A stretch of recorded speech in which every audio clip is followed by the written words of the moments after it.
Bien. ¿Me escuchan ahí bien? Ok. Bueno, gracias por acompañarme en esta pequeña presentación.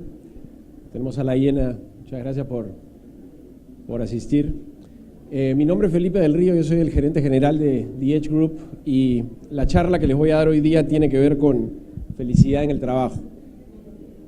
The Edge Group es una organización basada en Quito, con operaciones en Perú, en Colombia y en México, y nos dedicamos al desarrollo de habilidades soft skills dentro de las organizaciones. Bien, trabajamos temas de liderazgo, tenemos este proyecto de Happiness y trabajamos también en temas de innovación. Hoy día el foco de esta presentación es Happiness y quiero contarles un poco qué ha venido pasando con el concepto de Happiness, con el concepto de felicidad en el trabajo y cómo esto viene de alguna manera a retar los paradigmas tradicionales sobre clima laboral que hemos conocido hasta el momento. ¿Bien? El tema no es nuevo. La ciencia de la felicidad debe haber ocupado los últimos probablemente 15 a 20 años y ha cobrado suficiente relevancia como para captar la atención de medios del prestigio y de la importancia de Harvard Business Review, Time y Happiness, entre muchísimas otras publicaciones que hablan de la ciencia de la felicidad. Es decir, ya el tema está, digamos, ya no es una moda, no es una tendencia, es una evolución sobre lo que nosotros conocíamos hasta este momento sobre bienestar, sobre temas de clima laboral. ¿De dónde proviene la ciencia de la felicidad? Es decir, ¿dónde parte esta ciencia de la felicidad? ¿Qué es lo que le da vida? En la década de los 70 aproximadamente, cuando Martin Seligman asume la presidencia de la Sociedad Americana de Psicología, lanza su mandato durante el periodo que le correspondía con un reto a lo que había venido siendo hasta ese momento la psicología tradicional. Y la psicología tradicional hablaba se había ocupado básicamente de arreglar fallados, es así como él lo define, es decir, se había definido un estándar de lo que era lo normal y la psicología y la psiquiatría habían trabajado para tratar de llevar a estas personas al estándar, es decir, estudiar a los defectuosos, los motivos por los cuales son defectuosos y llevarlos a la normalidad. Y habían ignorado por completo a los sobresalientes, habían olvidado por completo a la gente que tenía alto desempeño. Genio se había convertido en una palabra, con connotaciones negativas. Entonces, la crítica que él lanza cuando llega a la presidencia de la Sociedad Americana de Psicología era a esta forma de haber sido psicólogos y psiquiatras, y promueve esta nueva corriente que se llama la psicología positiva. Cuando luego de empezar a estudiar y dedicarse a enfocarse en estas personas que tenían comportamientos o desempeños sobresalientes dentro de su trabajo, dentro de la sociedad, etcétera, etcétera, encuentran ciertos patrones que eran comunes a todos, que tenían que ver con el bienestar personal de estas personas, que se puede llamar también felicidad. Empiezan a profundizar en los estudios y descubren que hay ciertos elementos comunes a estas personas que determinan su nivel de bienestar, esta sensación de felicidad que habían, experimentado a lo largo de su vida. ¿Bien? Y estos elementos que componen la felicidad los definen en estos tres campos. El del placer, que es el gozo inmediato, que tiene que ver con la gratificación inmediata, las cosas que nos gusta hacer, pero tiene un componente, la felicidad también, de pasión y compromiso, que es cuando nos involucramos en alguna tarea en la que no nos damos cuenta que el tiempo pasa, por ejemplo, que nos gusta hacer tanto que no sabemos, cuánto tiempo ni recursos le estamos dedicando, pero podríamos seguirlo haciendo indefinidamente. Y un tercer componente que se llama el propósito superior, ¿correcto? Estos tres elementos están presentes de manera casi uniforme a lo largo de estos perfiles que estas personas, de las personas que, digamos, gozaban de este bienestar personal, de esta felicidad personal. Entonces, es ahí donde digamos, se desarrolla el foco de la psicología positiva, hablando de 3 tipos de felicidad. Una persona realmente feliz es una persona que tiene una combinación de estos 3 elementos. Una persona que puede percibir placer, que sabemos que es efímero, en la medida que, digamos, el placer siempre nos lleva a buscar más placer, y esto es la explicación de por qué mucha gente que parece que lo tiene todo en la vida, muchas veces termina mal, y hablemos de las celebridades, tenemos ejemplos muchísimos. La pasión y compromiso complementan en algo nuestra sensación de felicidad porque le dan algo más de significado a lo que hacemos en la vida, pero definitivamente si lo combinamos con el propósito es que realmente llegamos a este nivel de bienestar. ¿Bien? Y esto lleva a romper un siguiente paradigma. O sea, en realidad la rotura del paradigma del que yo les hablaba se ubica en este hallazgo. Y el hallazgo está en que solo el 10% de la felicidad de una persona depende de condiciones externas. Es decir, el 90% de la felicidad y el bienestar personal que cada quien percibe está en nuestros genes y en la forma como decidimos vivir la vida, ¿correcto? Y este hallazgo es el que plantea el reto de lo que habíamos conocido hasta este momento como el entorno que hay que crear a la fuerza laboral para que se sienta feliz. Todo lo que hagamos desde el punto de vista laboral para tratar de mejorar la calidad de vida de nuestra gente o su percepción de bienestar dentro del trabajo, solo lo va a impactar en un 10%. Con lo cual le estamos quitando a la empresa muchísima responsabilidad sobre el tener que crear un entorno para que el colaborador se sienta feliz. Dicho de otro modo, la felicidad de cada colaborador depende de uno mismo, no de la empresa. La empresa solo lo va a impactar en un 10%. El resto es tarea de cada uno, ¿correcto? Y ese es el gran hallazgo y el gran paradigma que la ciencia de la felicidad trata de romper. ¿Bien? Algunos datos de un estudio que hicimos con Datum en marzo de este año que nos dice cómo está la medida de la felicidad en el Perú y cuáles son los factores, digamos, que determinan el bienestar de un colaborador en el trabajo. ¿Bien? Esta es una encuesta que se hizo a 1020 personas, 510 hombres, 510 mujeres de distintas empresas, lo hizo Datum.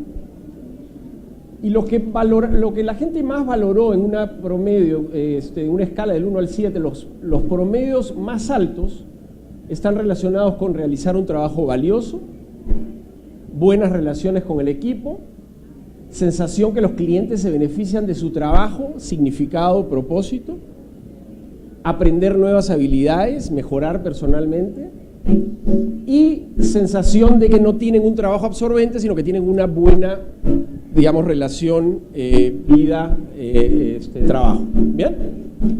Lo que la gente marcó como más bajo, es decir, lo que considera que impacta negativamente más sobre su percepción de bienestar en el trabajo, tiene que ver con trabajo estresante, sentirse bien pagado. Todavía en el Perú, digamos, hay una percepción de que los sueldos, los salarios son bajos, seguridad en el trabajo, balance vida-trabajo y organización bien administrada. Estos eran los elementos, perdón, los factores que obtuvieron los puntajes más bajos. Es decir, en estos puntos, nuestras organizaciones en el Perú todavía tienen un trabajo por hacer. ¿Bien?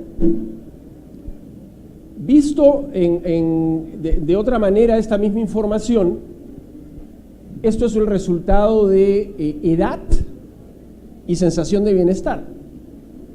Vemos que la gente mayor tiende a ser más feliz. Las explicaciones a esto podrían ser muchas. Yo particularmente no las tengo, pero me podría imaginar algunas. A la mayor edad uno se empieza a preocupar un poco más de su propia felicidad, probablemente también, pero a mayor edad uno tiene puestos también más de mayor relevancia, de mayor jerarquía, y eso obviamente produce también una sensación de bienestar personal. ¿Bien? Esto tiene que ver con la felicidad y la antigüedad en el trabajo. La gente más feliz es la que tiene más de 20 años en el trabajo, la gente ha estado poco tiempo en la empresa, su percepción de felicidad aún es un poco baja. O sea que la antigüedad en el trabajo hace más feliz a la gente, es un hallazgo interesante. Esta información nosotros la usamos en los programas que tenemos después con las empresas que trabajamos para que la propia empresa haga un benchmark con lo que es la realidad del Perú, ¿no? Con relación a la posición que tiene la persona, claro, no es casualidad que el dueño sea el más feliz, ¿no? Eso no digamos, no. Depende de la época, ¿no? Ahorita no creo que los dueños estemos muy felices con lo que se nos viene, y después de haber leído sobre todo después de haber leído un artículo de Oppenheimer el día de ayer que me dejó bastante deprimido, pero bueno. A mayor jerarquía, a mayor digamos, jerarquía dentro del trabajo, se repite lo que vimos hace un momento, más felicidad. Y finalmente, y me parece interesante, la gente más feliz es la gente que trabaja en ONGs. Bien, la gente más infeliz es la que trabaja en comercio.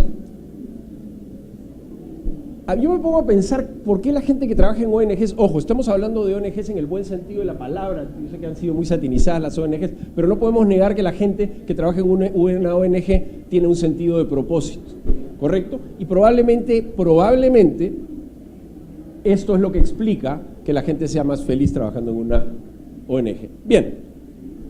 Entonces, ¿qué cosa es lo que ha pasado hasta este momento? Y es lo que nos trae la psicología positiva. Hemos estado usando la ecuación incorrecta. La ecuación con la que hemos vivido, con la que se nos ha enseñado la vida, dice que el éxito te traerá la felicidad.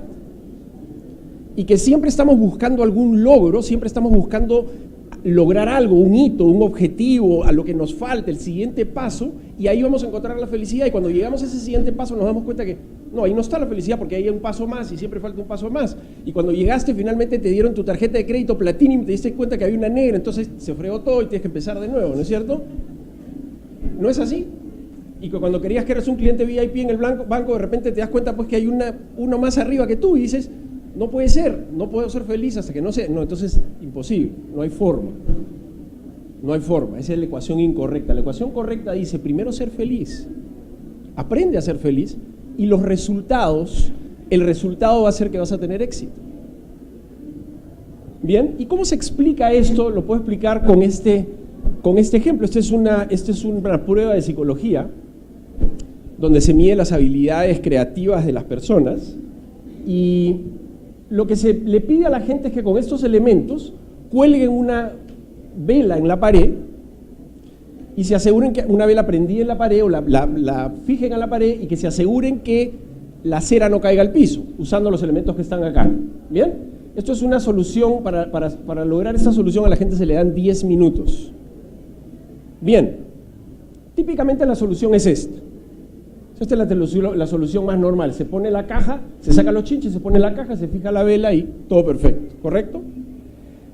Para probar lo que estamos hablando de que la felicidad estimula el desempeño de las personas, se agarraron a dos grupos, se hicieron dos grupos de control. A un grupo se le dejó en la sala y se le pidió que hiciera el ejercicio. Y al siguiente grupo se le estimuló con humor. Entraron a contar chistes, se generó un ambiente de mucha diversión. Los resultados fueron los siguientes. El grupo normal, solo el 13% logró la solución en 10 minutos. El grupo que fue animado, que fue estimulado con humor, el 75% logró los resultados. ¿Bien? Esto se puede explicar, digamos, como conclusión de lo que acabamos de ver, podríamos sacar lo siguiente, ¿no? La felicidad fomenta la creatividad es la base de la innovación que nos lleva al éxito. Si no hay innovación, no hay éxito, sobre todo en el mundo en el que estamos viviendo hoy día, ¿correcto? Y otra forma de entender lo que les estoy tratando de explicar es lo que ocurre en nuestro cerebro y que tiene que ver con un remanente de nuestro cerebro primitivo. Es decir, cuando nosotros vivíamos en las cavernas, la amígdala que está en la base de nuestro cerebro, que es una glándula, creo, por favor, si alguien lo sabe me corrija, que lo que hacía, que tenía la función, es un mecanismo de defensa, que tenía la función de que ante una amenaza, la amígdala actúa y suprime nuestra capacidad de pensar en aproximadamente 10 a 15 puntos de coeficiente intelectual y nos deja básicamente frente a dos opciones: correr o pelear, ¿correcto? Bueno, resulta que el día a día también activa nuestra amígdala, y si los que manejamos, digamos que vivimos con nuestro cerebro vive secuestrado por el rapto de la amígdala que permanentemente nos está diciendo bájate y mata a ese microbusero o a ese taxista o a ese que está haciendo, digamos, alguna bestialidad de las que ya nos tienen acostumbradas, ¿correcto? Entonces, eso ya no lo liberamos. La vida nos llena de estrés, nos llena de obligaciones, de responsabilidades, muchas de las cuales nosotros nos tiramos encima por esta necesidad, digamos, de logro que tenemos permanentemente, ¿correcto? Entonces, permanentemente nuestro cerebro está secuestrado por la famosa amígdala, suprimiendo nuestra capacidad de pensar en 10 a 15 puntos de coeficiente intelectual. ¿Qué cosa? Es dicho de otra manera, ¿qué significa esto? Que no alcanzamos nuestro rango alto de desempeño. No tenemos la capacidad de alcanzar nuestros altos rangos de desempeño, ¿correcto? Tengo un video acá que voy a tener que poner el micrófono para que lo puedan ver, que de alguna manera explica esto también.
Y este video nos muestra de alguna manera lo que pasa por nuestra mente dependiendo del estado de ánimo en el que estamos. Es decir, pónganse a pensar en quien se baja de ese taxi escuchando la música clásica, probablemente su desempeño ese día va a ser mucho mejor que en quien se baja abrumado por llegar a esta ciudad donde todo le parece amenazante, y probablemente ese día su desempeño no sea el correcto. Nosotros decidimos, sería el mensaje final, nosotros decidimos qué música le ponemos a nuestra vida. ¿Bien? Bueno, por otro lado, la felicidad es contagiosa también. Así como la felicidad es contagiosa, el mal humor también es contagioso. ¿Bien? Y si nosotros estamos felices, contagiamos a la gente en nuestro entorno. Es decir, se genera un entorno de buen humor, de buena onda, donde la gente se relaja y puede trabajar de una manera mucho más cómoda, mucho más creativa, mucho más productiva. Este señor, llamado Chip Conley, escribe un libro hace algunos años que se llama Ecuaciones Emocionales. Este señor es el dueño de una cadena de hoteles boutique, cuyo promesa de marca se basa en la calidez del servicio al cliente. Y en la época de la crisis financiera del 2008, él vio partir a muchos amigos suyos que quebraron en la bolsa, y varios amigos de él se suicidaron. Bien, así de simple. Y obviamente él arrastraba esta sensación, digamos, este mal espíritu lo llevaba a la oficina, y se daba cuenta que la gente dentro del trabajo empezaba a bajar su productividad. Obviamente en esa época, en una época de crisis, no se podía dar el lujo de que su gente no esté motivada y que esté enganchada con el trabajo y logrando niveles de productividad óptimos. Entonces decide parar en algún momento y se va a hacer una investigación personal y convoca a gente de su equipo para tratar de descifrar las emociones, ¿correcto? Entonces, él dice, si yo logro entender de cómo están formadas, o sea, si logro hacer una ecuación de cada emoción que yo siento, yo voy a poder, si es que identifico y separo los factores, trabajar cada factor de una manera independiente y poder dominar mis emociones y poder llegar a la oficina con una actitud correcta. Pónganse a pensar ustedes, si ven a su jefe llegar a la oficina con mala cara, se les pasan por la cabeza un montón de cosas, ¿no es cierto? Podemos pensar, se cayó un negocio, o nos aplicaron la multa que teníamos miedo que nos apliquen, o se fue un cliente importante, me van a votar, ¿no? Eso es lo que todo el mundo piensa. Entonces todo el mundo se retrae y comienza toda esta onda de incertidumbre dentro de la oficina. Entonces él quería evitar eso. Y escribe este libro de ecuaciones emocionales, y descifra muchísimas emociones en ecuaciones. Hay una que a mí me encanta, que dice, ansiedad es incertidumbre multiplicado por impotencia.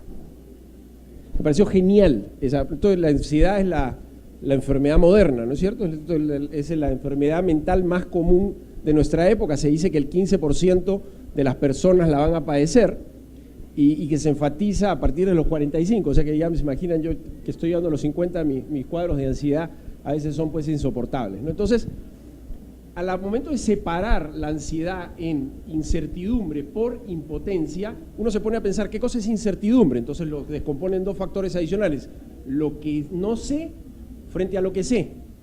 ¿Qué cosa es impotencia? Lo que puedo hacer frente a lo que no puedo hacer. Y el simple hecho de darse cuenta y identificar el factor que nos está produciendo esa ansiedad y poderla entender de esta manera, baja nuestra ansiedad. Entonces él hace este trabajo. Pero bueno, estamos hablando de felicidad y quería traerles esta frase que para mí es clave en este cambio de chip que tenemos que meternos todos en la cabeza y convencernos finalmente que la felicidad es una decisión personal, que la felicidad se puede trabajar y que uno puede planificar ser una persona más feliz. Esta ecuación a mí me parece genial: querer lo que tienes sobre tener lo que quieres.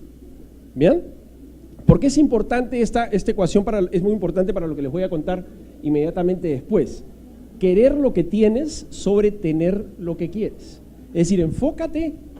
Hay una cuota de gratitud grande, obviamente, en esta definición. Enfócate en todas esas cosas que tienes en lugar de todas esas cosas que quieres tener. Y esto nos lleva a pensar en los caminos de la felicidad, que son los que define la ciencia de la felicidad basada en la psicología positiva, y que nos dice, hay 6 caminos que nos llevan a ser personas más felices, a elevar nuestra sensación de bienestar personal, ¿correcto? Lo bonito, lo lindo de todo esto, y esto me pasó a mí, por eso es que me estoy parando al frente de ustedes a hablarles de felicidad. No soy Mr. Happy, por si acaso, ni por casualidad, menos cuando manejo, pero creo que el día que yo conocí esta herramienta por primera vez, algo en mí cambió. Y estamos hablando, digamos, esta herramienta de la que les estoy hablando tiene en mis manos pocos meses. La que yo conocí lleva en mis manos hace 5 años, pero es básicamente el mismo principio, ¿correcto? Entonces dice que los 6 caminos de la felicidad tienen que ver con conectarse. Les voy a explicar en un momento más qué significa. Entregar, es decir, tener una vocación por compartir. Estar atento, vivir el momento. Aprender, mantenerse activo y tener un propósito en la vida. ¿Bien? Regreso a esta ecuación para terminar de fijar el punto que les quiero comentar. Querer lo que tienes sobre tener lo que quieres. En el momento que uno empieza a recorrer y entender qué significa cada uno de estos caminos, empieza a darse cuenta que mucho de lo que implican estos caminos ya lo venimos haciendo. Conectarse, nutre tus lazos sociales. La gente altamente feliz es gente que tiene una vida social vasta, gente que mantiene muchas relaciones con mucha gente de distinto tipo. Entonces, cuando uno empieza a pensar ¿por qué no soy feliz? ¿Por qué no soy feliz? Y se da cuenta que tiene un montón de relaciones sociales. En mi caso particular, tengo una familia muy grande por los 4 costados. Mis familias son enormes y además es bien alborotada y es muy unida. Entonces, yo disfruto muchísimo de mi familia. Eso ocupa tiempo de mi semana. ¿Bien?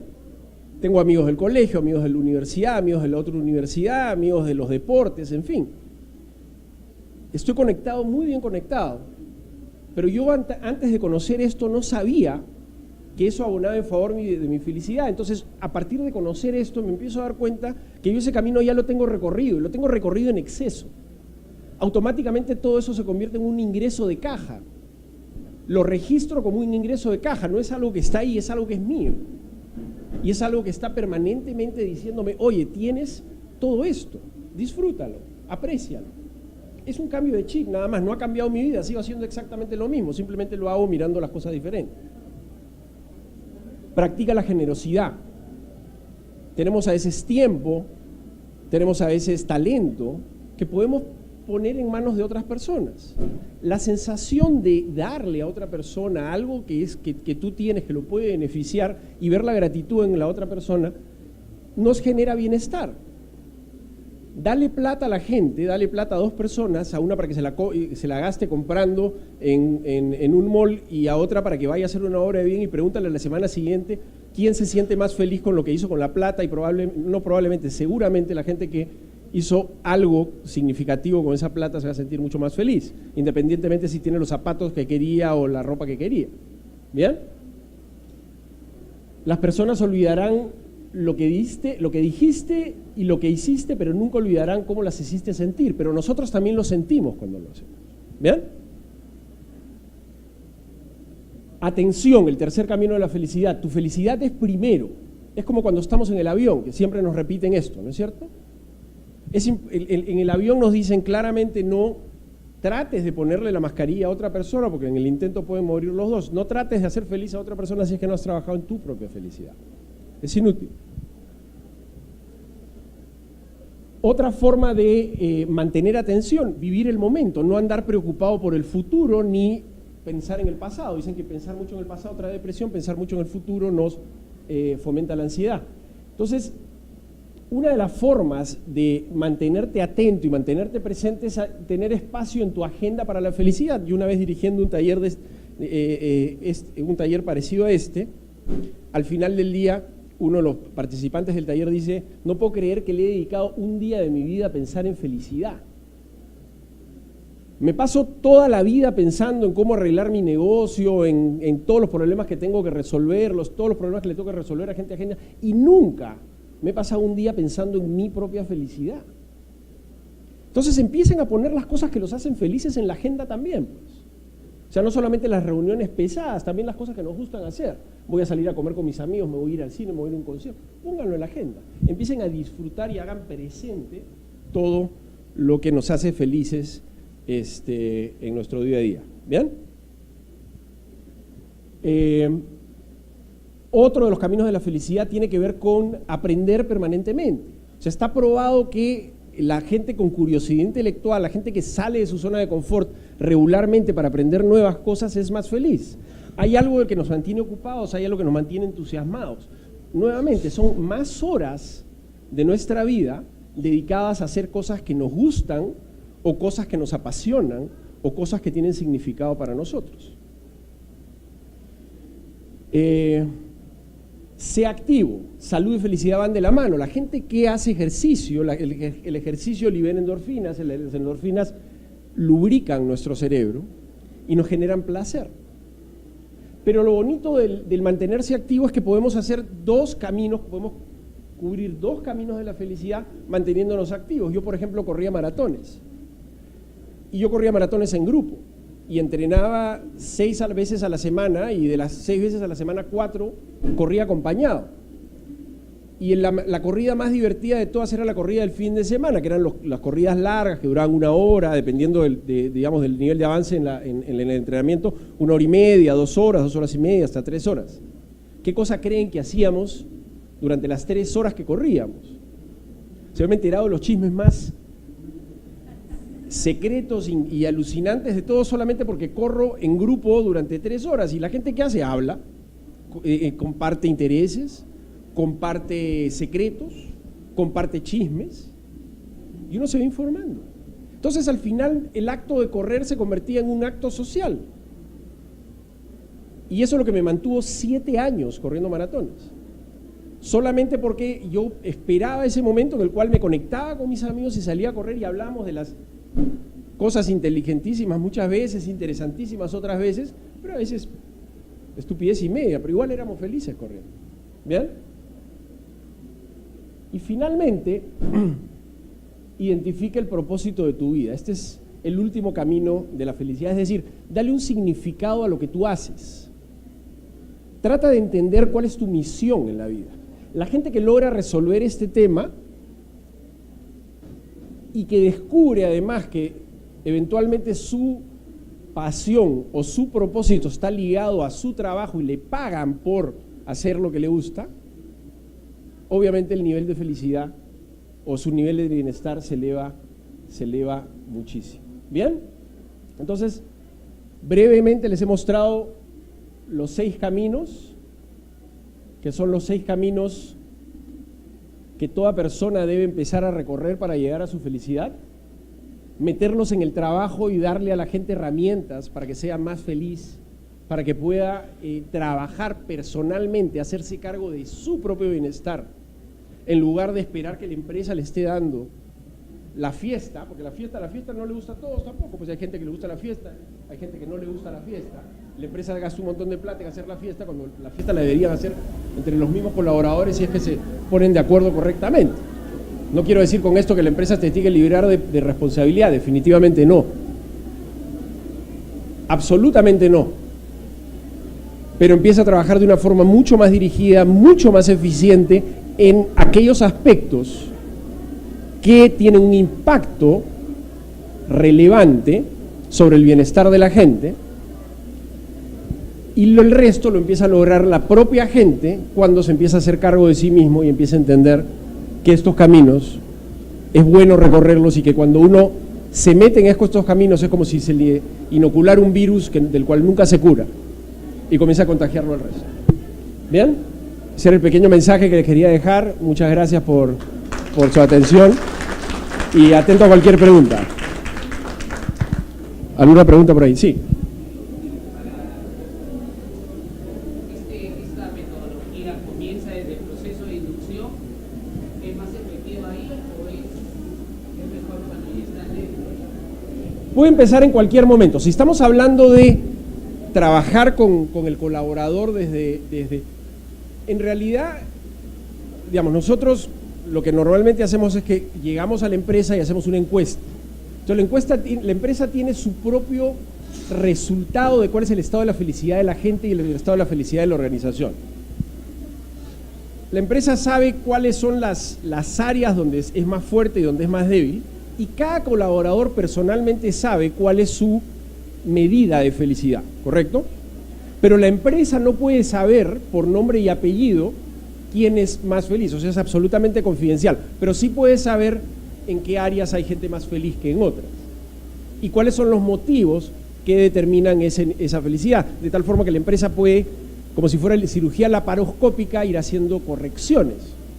¿Bien? Mientras que se le da a la persona el entrenamiento para que se haga cargo de su propia felicidad, que no es muy complicado en realidad, es explicarle ¿qué significa conectarse? ¿Por qué es bueno conectarse? Yo se los he explicado en unos cuantos minutos. Obviamente hay que dedicarle tiempo, tratar de entender. Hay literatura, hay una serie de ejercicios, hay una serie de temas que nos ayudan a entender esto. Y ya cada quien se hace cargo de sí mismo, desarrolla su propio plan personal y empieza a mejorar el bienestar de la organización. Luego de eso se pueden hacer otras mediciones para saber cómo ha ido avanzando el tema. Hay un proceso de acompañamiento, correcto. Es voluntario, es absolutamente voluntario. O sea, la encuesta, obviamente ahí se ve un poco el liderazgo también de la fuerza de liderazgo de la organización. Ahorita también. Típicamente el 90%, entre 90 y 95% de las personas hacen la encuesta. Yo creo que a todo el mundo le interesa saber le interesa saber su nivel de felicidad. Y es voluntario si el que quiera seguir un programa personal de mejora de felicidad, ¿no? Eso es. Nuevamente gracias. Me están pidiendo que corte. Una pregunta más, por favor. Dígame. No es genética, es de la persona, de la cual una parte es genética, que es el 40% aproximadamente. No tengo el dato exacto, pero digamos, nosotros, la persona tiene un componente genético y un componente de crianza personal, lo que ha venido absorbiendo a lo largo de toda su vida, ¿correcto? Poderse hacer cargo de la parte genética difícilmente, pero no quiere decir que tú genéticamente eres infeliz. Probablemente hayan ciertos rasgos que te definen como una persona menos feliz, pero no necesariamente nadie va a ser 100% infeliz, ese es el punto. Pero sí implica que uno se tenga que hacer cargo de uno mismo, ¿no?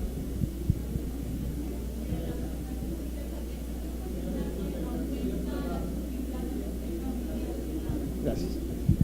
La medida es, digamos, a ver, esa es una buena pregunta para la cual no tengo una respuesta concluyente ni específica. A lo que nosotros apuntamos es a generar